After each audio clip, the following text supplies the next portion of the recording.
Simon, poète, ben, je suis heureux d'être à ces lieux puisque j'ai eu l'autorisation de Madame Lognos de venir dans le jardin du musée du Rhum et un bâtiment qui a été construit, notamment l'usine de la fabrication du rhum a été construite depuis 1916.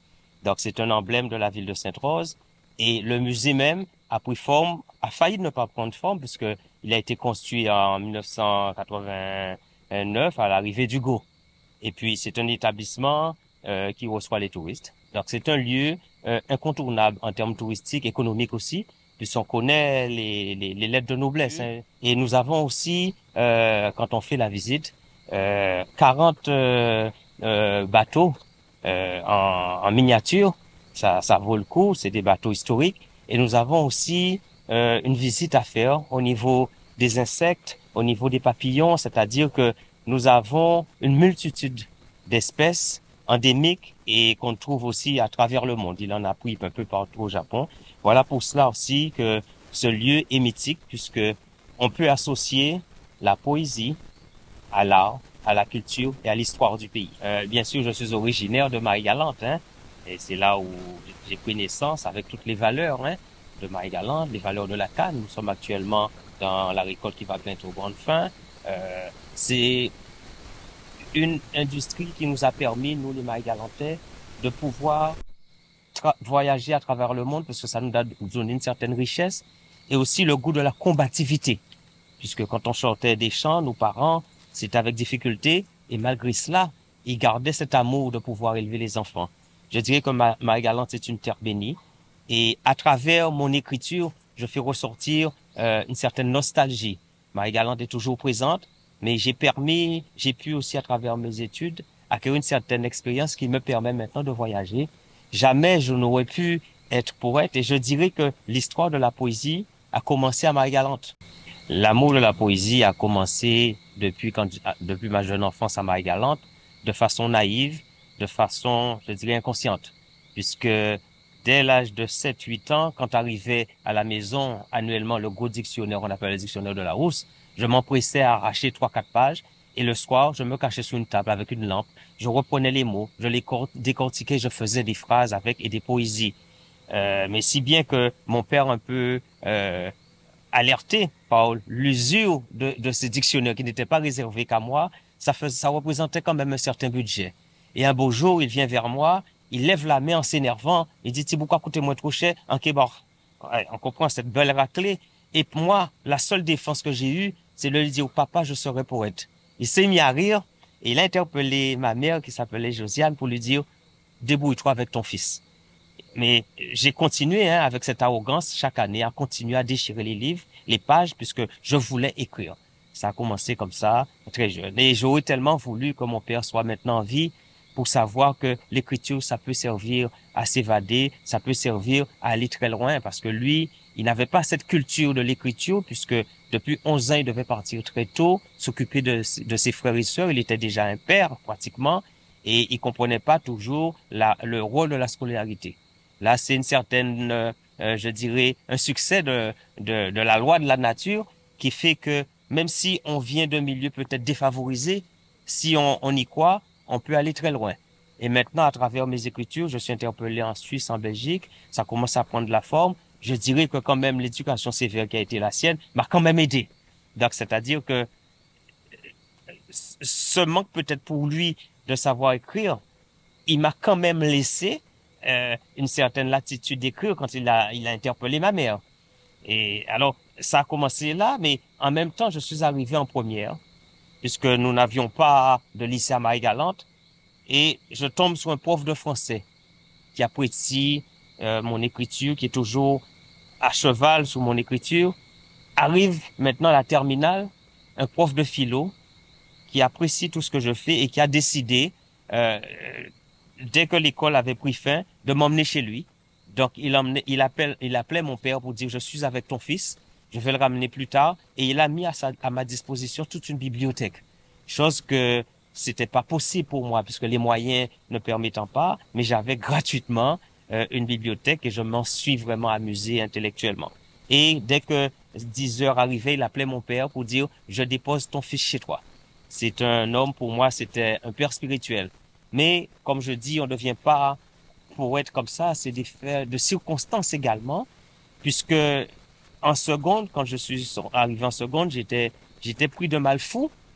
J'avais mal au ventre et puis je cherchais un médecin pour me soigner. Impossible à en trouver un de disponible. Et je tombe sur le père Bangou, l'ex-maire sénateur qui est décédé il y a 2 ans. Je viens le voir et puis il ne s'occupe même pas de moi. Je lui dis que j'ai mal. Il fait mine de ne pas comprendre et il me dit, tu es où? Que fais-tu? Je lui dis que je suis à l'école, je suis en seconde. Il me dit, tu sais, il ne suffit pas d'avoir euh, des diplômes, il faut connaître l'histoire de ton pays. Mais je suis en train de souffrir, il m'a toujours pas encore consulté. Je ne savais pas la valeur de la chose. C'est vrai qu'une fois que je suis parti en métropole, j'ai commencé à m'intéresser à ma culture, mais surtout à mon histoire. Et si bien que à son décès, son fils Jacques m'a demandé de venir faire une petite intervention. J'étais même pas bien physiquement. Ça a duré 1 minute, mais c'était une façon de le rendre hommage aussi, tel un père, pour lui dire merci d'avoir suscité chez moi cet engouement pour l'histoire, mais cet engouement pour pour l'écriture. Et je me dis que dans la vie, rien ne se fait par hasard. Monsieur Bangou a été connu en termes d'un grand historien, un grand philosophe, quelqu'un qui est un grand historien, bien sûr, qui a mené les valeurs de la Guadeloupe. Et pourtant, ne le connaissant pas, il a quand même pris le temps de me donner cette valeur, une petite valeur comme ça. L'autre chose aussi qui m'a permis de continuer cette quête vers l'écriture, puisque je lisais sans arrêt des livres de philosophie, d'anthropologie, de sociologie, est arrivé quand je faisais mes études supérieures, d'aller comme tous les jeunes étudiants, d'aller à la fac et surtout d'aller à la bibliothèque. Euh, mais ce qui n'était pas possible pour moi, puisque il y a des livres que je ne trouvais pas en bibliothèque parce que j'étais un fou, un rat de bibliothèque, je me rendais dans les librairies. Et j'avais une certaine aisance de lire 7 livres en quinconce. Je les mettais en quinconce et je les lisais et je faisais une encoche et je revenais le lendemain. Ça me permettait de lire plusieurs livres que j'avais pas les moyens de lire, si bien qu'un jour j'arrive dans une librairie et le vigile m'interdit l'entrée. Alors il me dit pourquoi? Parce que les patrons ont interdit que tu viennes, parce que tu abîmes les livres. Je me suis mis j'avais 19 ans à pleurer, hein. Et je me suis dit, comme je ne peux pas lire le livre des autres, il faut que je commence à écrire. Donc l'histoire a commencé comme ça. C'est toute une histoire. Et puis, dans la vie, il y a le vécu. Parce que quand on écrit, on se saigne un petit peu de l'intérieur. On fait ressortir les valeurs. Tous les échecs, tous les succès, on les transforme en poésie. Et c'est aussi ça, la vie. Et moi, je dis que la poésie n'est pas seulement un exercice de belle écriture, de beaux mots qu'on avance. La poésie aussi doit s'adapter à la société. Et c'est pour ça que j'ai créé un concept qui s'appelle hashtag poésie et société.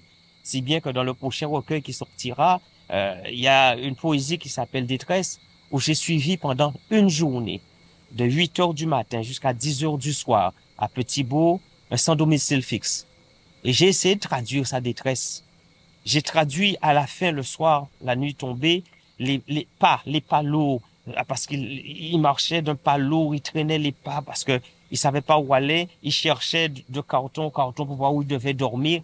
Et je me suis dit que le poète aussi doit pouvoir traduire tout cela, ça fait partie de la vie. Et pourquoi pointer du doigt quelqu'un qui est SDF? Nous pouvons tous s'y trouver là, soit par maladie, soit par dépression ou des choses de la vie qui font que nous devenons des marginaux. Nous sommes tous responsables. Et c'est pour cela que, en tant que poète, je tâte à beaucoup de choses qui sont les valeurs de la vie, les valeurs humaines, comme un anthropologue, en fin de compte. Alors, en tant que poète même, ça a commencé depuis 2020 avec mon premier ouvrage qui s'appelle Plaisir d'écrire, où j'ai voulu voir ma capacité de l'écriture, parce que j'avais toujours envie, mais je me suis mis à m'amuser, à mettre une connotation philosophique, à jouer avec les mots, à interpeller les mots. Et c'est sorti justement, malheureusement, le premier jour où on interdit avec le Covid de sortir les livres. Mais ça a été une expérience agréable, si bien que je me suis mis à réfléchir. Est-ce que je dois continuer à lire, à écrire? D'où le deuxième recueil de poésie qui s'appelle Renaissance, qui a un succès fou. Renaissance est venu 2 ans justement après, où je me posais des questions, euh, pratiquement, je dirais, c'est créé chez moi un schisme douloureux, à savoir, est-ce que je continue l'écriture ou est-ce que j'arrête? Et cette problématique avait du mal à trouver une solution, puisque en même temps, j'ai accepté d'avoir un silence intellectuel, mais aussi, je dirais, entre guillemets, une mort cérébrale, où j'observais le monde, où je me disais, que m'a apporté le monde? Qu'est-ce que j'ai amené au monde? Et en même temps, ce schisme qui me déchire, qui me fait mal, et derrière arrive la COVID. Boum, la COVID me réveille. Et j'ai appris qu'avec tout ça, que les vérités d'aujourd'hui ne sont plus celles d'aujourd'hui et ne seront peut-être plus jamais celles de demain. Alors, je me suis réveillé avec cette arrivée de la COVID, avec une nouvelle façon, une nouvelle méthode en termes d'écriture, où je touche un petit peu à tout. Renaissance, euh, pèse 134 pages. Il est disséqué en 10 parties.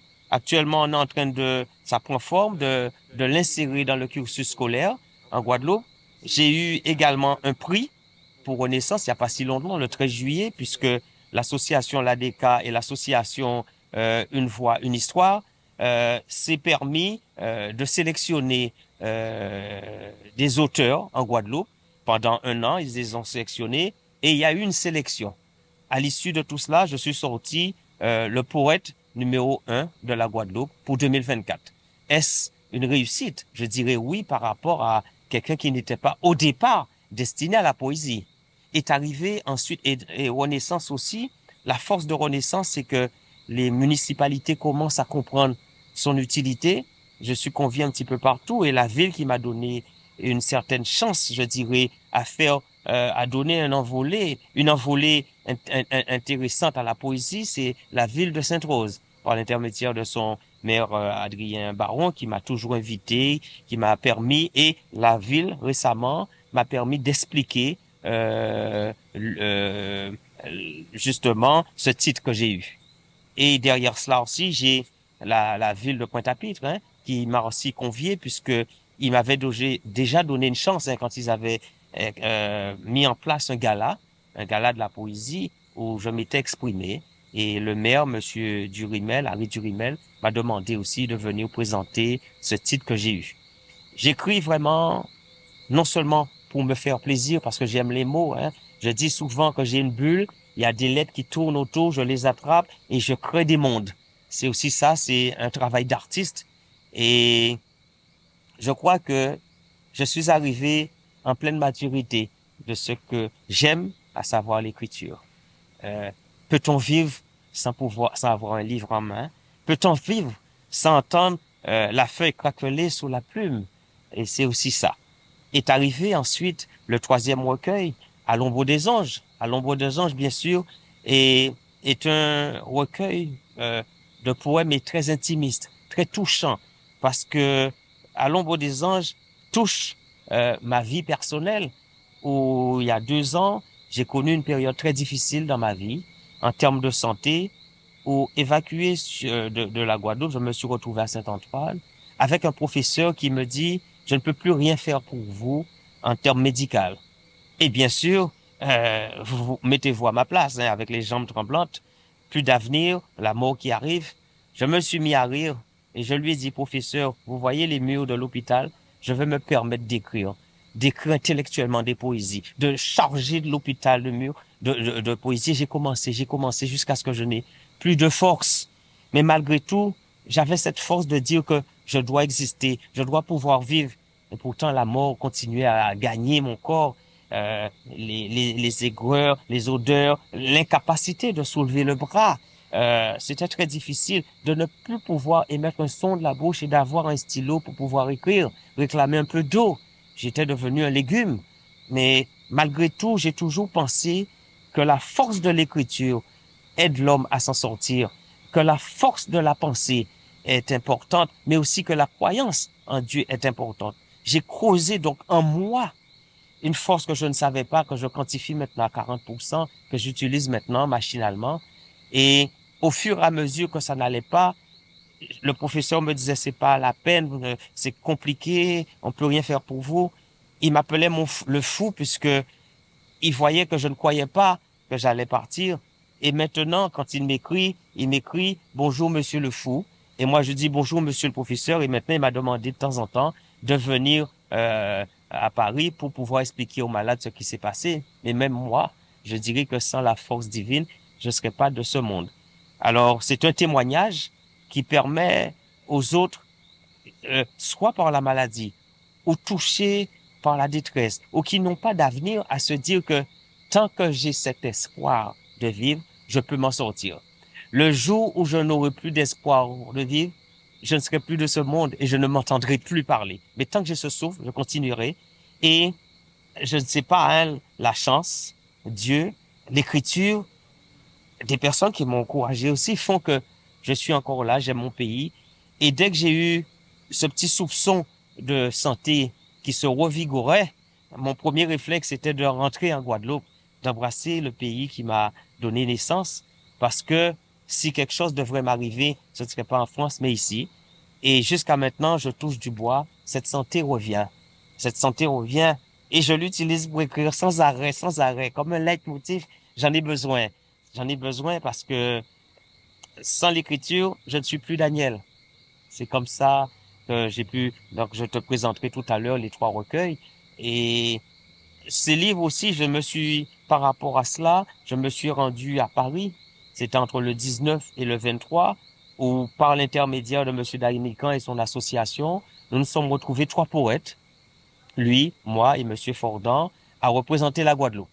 Et ça s'est très bien passé puisque par rapport, il y avait 500 auteurs, hein, mais par rapport à toutes les grandes industries de littérature, on a vu euh, une envie chez le lecteur de découvrir autre chose, de découvrir que les Antilles, c'est aussi une perle en termes de poésie, une perle en termes d'écriture, et que les nouveaux comme moi ou d'autres font voyager cette force de l'écriture. J'ai eu quelques contacts, notamment pour À l'ombre des anges, il y a un cinéaste qui veut l'utiliser pour pouvoir faire un film. Il y a encore d'autres contacts que j'ai, je continue à me battre.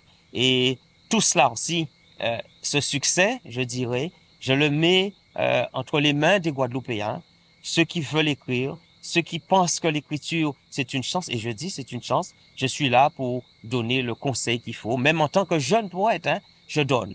Et ce qui m'est arrivé il y a 2 ans, à ne plus pouvoir parler, ne plus pouvoir écrire, m'a permis de savoir qu'il faut donner de soi. Le don de soi, c'est une richesse et le don de soi aussi prolonge la vie. Là, le premier recueil de poésie, et je travaille toujours aussi avec l'édition Gédan, c'est Plaisir d'écrire.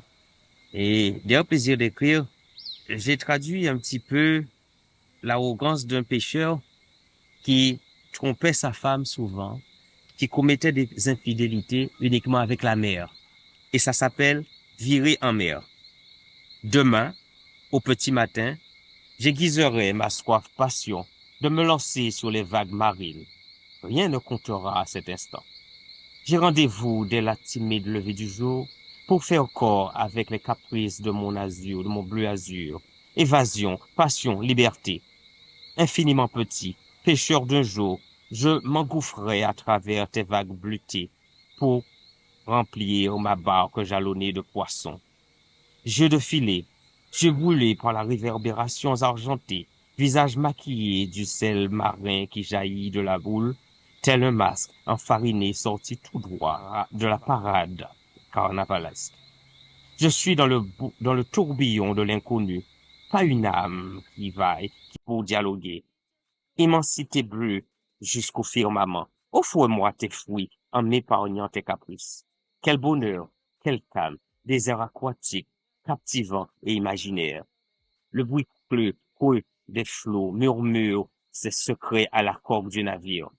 Emporté par les charmes de ta robe liquide, je ne veux plus revenir sur le rivage. Et pourtant. Ah, c'est cet homme qui partait très tôt. Il quittait sa femme parce que sa deuxième femme, c'était la mère. Et quand arrivait la fin de son escapade, il avait un mal fou à revenir vers la plage et rejoindre son épouse parce qu'il avait encore la mer qui grondait dans la tête. C'est aussi ça, C'est très philosophique aussi. Il y a des choses intéressantes, notamment nostalgie. Maintenant que c'est la récolte de la canne, il y a Fleur de canne. Je vais lire qu'un extrait. J'emprunte avec joie les sentiers de la mémoire où les souvenirs d'enfance me chuchotent à l'oreille. Ô Marie-Galante, bastion agricole qui soulève la conscience. Peux-tu comprendre l'attirance viscérale qui me lie à toi? Je lève la tête en janvier pour admirer le manteau de neige de fleurs de canne vibrant sous la douceur des alizés. J'aime cette odeur de récolte fraîchement coupée qui laisse échapper ce parfum de jeunes rhum fruité qui ne demande qu'à vieillir. Rebelle et tendre à la fois, tu nous confines dans un tourbillon culturel où seules les valeurs familiales s'accrochent au temps. C'est une joie, hein. Je me suis amusé à écrire tout en gardant cette valeur marie-galantaise et c'est une façon de dire Marie-Galante, je ne t'oublie pas. Voilà, c'est aussi ça. Le deuxième recueil maintenant, qui est sorti, comme je l'avais dit, c'est Renaissance. Et dans Renaissance, il y a une poésie qui est très forte, qui s'appelle Mon école, parce que c'est un petit peu la philosophie de ce recueil, parce que je regardais des jeunes enfants sortir de l'école, des petits qui sont à la maternelle, et je me demandais, est-ce que l'école va être un vecteur d'émancipation? Est-ce que l'école va être un lieu où l'égalité existerait? Est-ce qu'à travers l'école, les jeunes pourront aussi utiliser leur propre culture et la faire voyager? Et je dis un peu à l'État français, plutôt que de mettre au rebut notre culture, et si on partageait les choses, on serait un peu plus fort. Mon école, tel un appel au secours qui habite mon cœur, je veux me défaire des habits d'une coexistence établie avec peur. Ne suis-je pas cet être avide de vérité qui souhaite contre vents et marées retrouver les sentiers de son histoire? Toi, école de la République, symbole de l'universalité, pourquoi tu façonnes sans gêne ma pensée mutilée pour que l'amnésie réconforte mon égarement? Je ne sens plus vivre mes entrailles somnolentes, témoins d'une blessure à fleur de peau. Réveille en moi ce rythme endiablé de ma reconstruction attendue pour me réconcilier avec les saveurs de ma culture mésorobie. Ô histoire subtile qui depuis des lustres entre mes idées, bouscule mon orgueil et ma soif de vérité, au point de remuer ciel et terre pour me replonger dans les gènes de mes aïeux.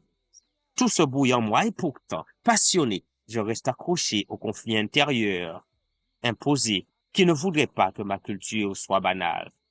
Ô chère chimère de mon ambivalence, aide-moi à me retrouver sur les sentiers battus de la reconnaissance. Je ne veux plus de cette école qui m'éduque à être un autre. Je ne veux plus de cette école de consommation venue d'ailleurs, qui me fait douter des bienfaits de ma culture locale. Je rêve d'une école où la différence et la tolérance ne seraient plus le costume insouciant, voire moqueur de la bonne convenance. Je rêve de cette école de mixité littéraire, emblème légitime, où le brassage des cultures serait une richesse. Ô école de la République, rends-moi tout ce que tu as chassé de ma mémoire pour que ma vérité alimente un nouveau monde. L'éloge d'une culture prétendument supérieure fait de moi un être rebelle qui ne cherche qu'à se réinventer dans le creuset de sa différence. Mon école sera le compromis, la tribune d'un peuple libéré où la normalité épousera les sommets du possible. Ô tendre école, ne sois pas insensible à mes angoisses. Je suis simplement celui qui ne demande qu'à grandir. Je tracerai ainsi le chemin de mon devenir pour que le miroir enfin dévoilé de ma vie reflète l'image de celui que je suis.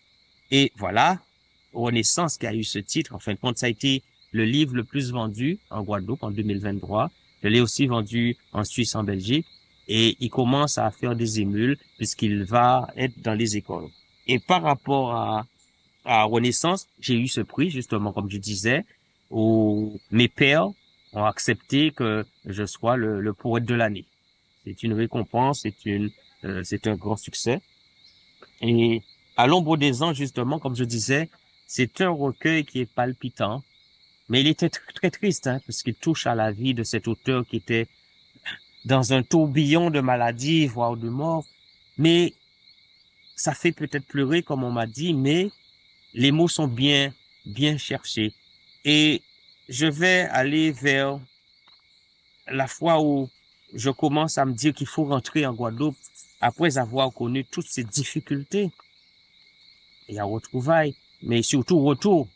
Retour en fin de compte, parce que je le présente sous forme de sketch aussi, retour à la fin où je me dis que toutes les péripéties, l'exil qui était le mien, l'exil forcé, ne m'a pas interdit à revenir sur ma terre natale, la Guadeloupe, et là, avec une santé retrouvée. Retour.